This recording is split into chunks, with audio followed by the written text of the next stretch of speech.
ایک ساتھی نے مسئلہ پوچھا ہے کہ اس کے پاس مسجد کے تقریباً 2 کروڑ روپے جمع ہیں، کیا ان پیسوں پر زکوٰۃ ہے یا نہیں؟ اس کا جواب یہ ہے کہ وہ مسجد کے پیسے یا مدرسے کے پیسے وہ آپ کے پاس امانت ہے اور انسانوں میں کوئی اس کا مالک نہیں ہے، تو لہٰذا اس کی زکوٰۃ کسی کے بھی ذمہ واجب نہیں ہے۔ دوسرا مسئلہ یہ پوچھا ہے کہ اگر کوئی کرایہ دار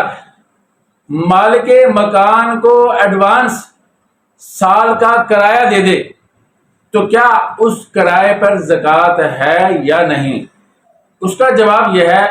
آپ نے چونکہ اس کو کرایہ دے دیا ہے، وہ آپ کی ملک سے نکل کر اس کی ملک میں چلا گیا ہے، تو وہ اس کا مالک ہے، لہذا اس کی زکوٰۃ آپ نہیں، یعنی کرایہ دار نہیں بلکہ مالک مکان ادا کرے گا۔ ایک صورت یہ ہوتی ہے کہ بطور رہن کے کچھ ایڈوانس دے دیا جاتا ہے، کوئی سونے کی چیز، کوئی چاندی کی چیز، کوئی نقد پیسہ، وہ استعمال نہیں کر سکتا۔ وہ جب آپ اس کی دکان یا اس کا مکان چھوڑیں گے، اس کے ذمہ واجب ہے کہ اس کو بیعین ہی آپ کو واپس کرے، تو اس پر وہ